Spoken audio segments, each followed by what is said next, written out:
ප්‍රධානී ආසියානු අලමුදුරු කණ්ඩායමයි. හොඳ අකුරු සංවාදයක් ලබා දී පිළිගනිමු අපේ කණ්ඩායම. හොඳයි අපි අපේ කණ්ඩායම හඳුන්වා දෙන්නම්. මුලින්ම ගමන් කරන කණ්ඩායම් නායිකාව නාමලි, දෙවනුව කේමාත්, අවසානයේ මාධවීත් ගමන් කරනවා. ඔවුන් අතරින් ඔවුන් ආදරෙන් දැක බලා ගන්නා කාර්ය මණ්ඩලයේ මහතුරුත් ගමන් කරනවා.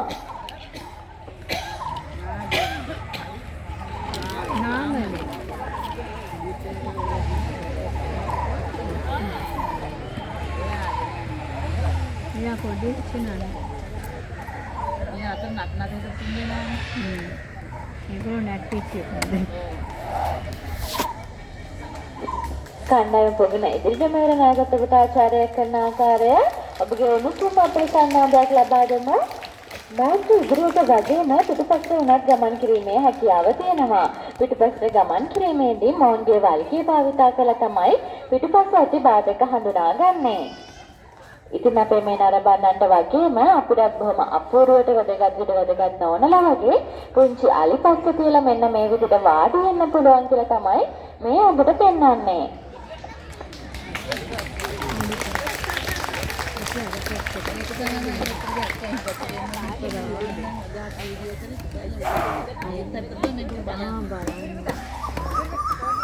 අපේ අතේ නියපොතු කීයක් තියෙනවද පහල් නේද? බලන්නකො අපේ අලියාලෝ මොකක්ද මේ කියන්නේ කියලා. එයාලා කියන්නේ එයාලගේ අතේ නියපොතු පහක් තියෙනවා කියලා. වර්තමානයේ වෙනකොට එකදදී මේ ජීවත් වෙන විශාලම සත්‍යය විදිහට තමයි අලියා සැලකෙන්නේ. ඒ නිසාම ඕව දෙවර්ගයකට නම් කරලා තියෙනවා. ආසියානු සහ අප්‍රිකානු කියලා. ආසියානු අලියෙකුට නම් ඉදිරිපාඩේ මුතු පහකුත් පිටපත පාඩේ මුතු හතරකුත් එක්ක ඔක්කොම පිටන 18යි. හැබැයි අප්‍රිකානු අලියෙකුට නම් ඊට වඩා වෙනස්. ඔවුන්ගේ ඉදිරිපාඩේ මුතු හතරකුත් පිටපත පාඩේ මුතු තුනකුත් එක්ක ඔක්කොම පිටන 14යි.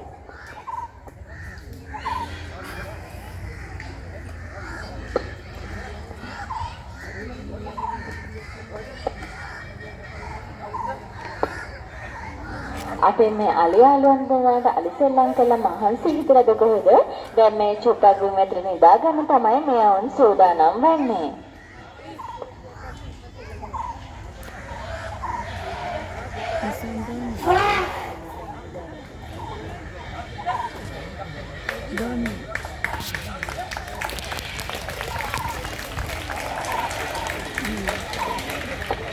ඊටපස්සේ සතුනගරින් කෙටිම කාලයක් නිදාගන්න ලබන්නේ මොන් කය දෙක තුනක් වගේ ඉතාලි කාලයක්. ඉතාමත් නිරෝගී කාලයකින් තමයි මෙන්න මේ විදිහට බිම වතුර නිදාගන්නේ. හැබැයි රෝගී අවස්ථාවන මොන් මේ විදිහට බිම වතුර නිදාගන්නේ නැහැ. ගහකට වාරු වෙලා තමයි නිදාගන්නේ. ඒ මොකද මොන්ගේ මේ විශාල ශරීරය සමබරව කියන්න අපිට ගන්න අපහසු වෙන නිසා.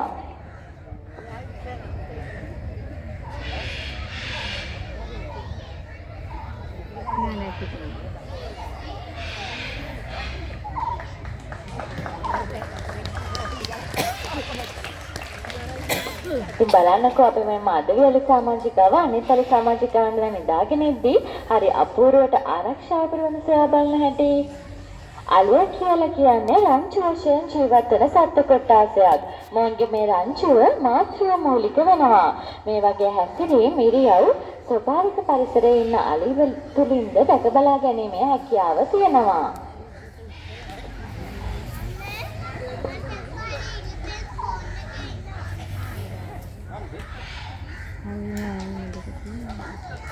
Regardez bien notre coupette, n'est pas avec vidéo.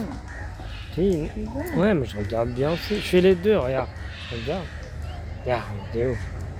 C'est le même. අපි දැන් ඔයාලට පොඩි ගණන් පාඩමක් කියලා දෙන්නයි යන්නේ. අපි බලමු අලියෙකුගේ උරහිස මට්ටමට උසමනින්නේ කොහොමද කියලා. ඉතින් මෙන්න මෙහෙමයි ඒක කරන්නේ. අලියෙකුගේ ඉදිරිපාදයේ වට ප්‍රමාණය මනලා ඒ නාගය දෙකෙන් වැඩි කරාම තමයි අලියෙකුගේ උරහිස මට්ටමට උස වෙන්නේ.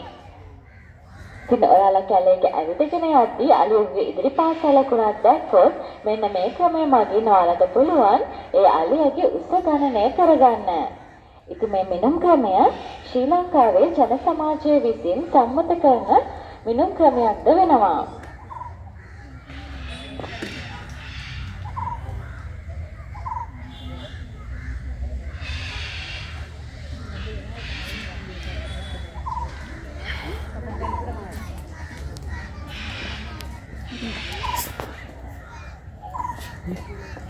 අපේ ලංකාවයට නම් අලියා කියන්නේ අරම පුදුම සතෙක් නෙමෙයිනේ.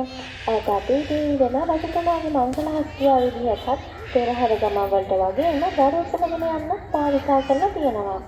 අලුත් ඒවාපු යන්ත්‍ර නිසා මොවුන්ගේ මේ දේවල් කරගන්නක දැන් අඩු වුණත් තායිලන්තය වගේ රටවල් තාමත් මේ දේවල් දැක බලා ගැනීමේ හැකියාවක් තියෙනවා.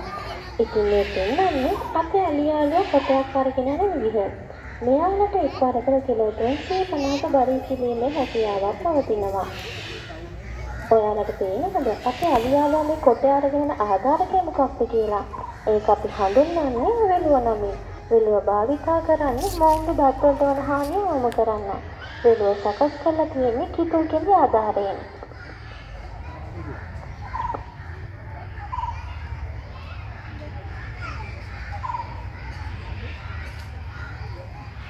ඉස්කෝලේදී ආදරෙන් හදලා තියෙනවා. සම්බන්ධ මොකක්ද? කොහොමද ඉස්කෝලේදී ආදරෙන්?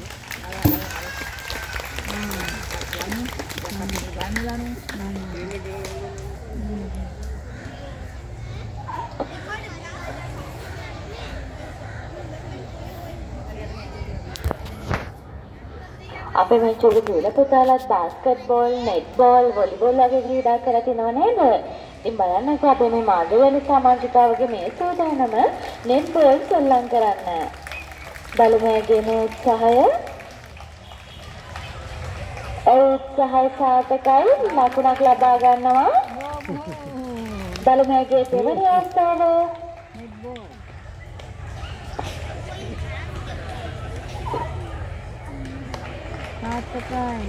දෙවැනි අවස්ථාවත් සාර්ථකයි. දෙවැනි ලකුණත් රැස් කර ගන්නවා.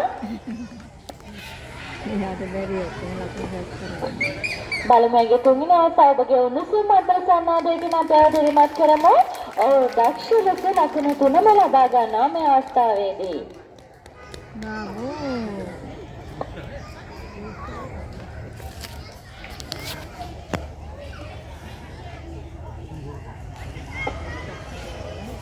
අපිට ආහාර ගන්නවනේ. ඉතින් මේ පෙන්නන්නේ අපි කොහොමද අපේ අලියාලුව කොහොමද ආහාර ගන්න කියලා. ජාතික සත්වෝද්‍යාන දෙපාර්තමේන්තුවෙන් දිනකට අලියෙකුට කිලෝග්‍රෑම් 250ක පමණ ආහාර වේලක් ලබා දෙනවා. ඒ ආහාර වේලට පොල්ලතු, කිතුල්ලතු, කොස්කොළ, එළවලු, පළතුරු වගේම ධාන්‍ය වර්ගත් අන්තර්ගත වෙනවා. අලියෙකුගේ ශරීරයේ තියෙන විශේෂිතම අංගයක් විදිහට මේ හොඬවැල හඳුන්වන්න පුළුවන්. මේ හොඬවැලේ ක්‍රියාකාරීත්වයට මාංශ පේශීන් ලක්ෂයකට අධික ප්‍රමාණයක් දායක වෙලා තියෙනවා. ඉතින් ඔබ හොඳින් නිරීක්ෂණය කළොත් මෙතන ඉන්න මේ ආසියානු අලින්ගේ සොඬය අග එක් සොඬ කිල්ලකුත් පිහිටලා තියෙනවා. ශ්‍රී ලංකාවේ උඩරට නර්තන සම්ප්‍රදායේ වන්නම් 18ක් තියෙනවා. ඒ වන්නම් 18න් එකක් තමයි ගජගා වන්නම කියලා කියන්නේ. මේ ගජගා වන්නමේ තාලයට හරි අපූර්ව ගමන් ලතාවක් තමයි අපේ මේ අලියාලුවන් දෙදෙනා ඔබ වෙනුවෙන් ගෙනෙන්නේ.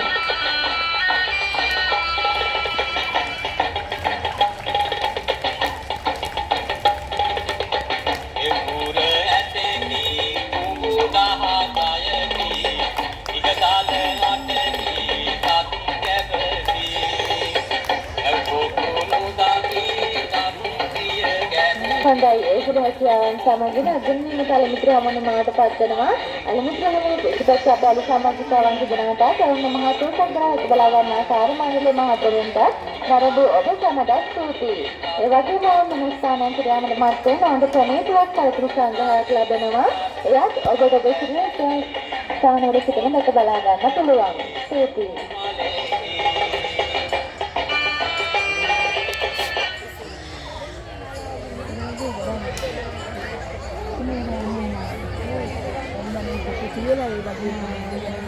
කොච්චර තියෙනවද?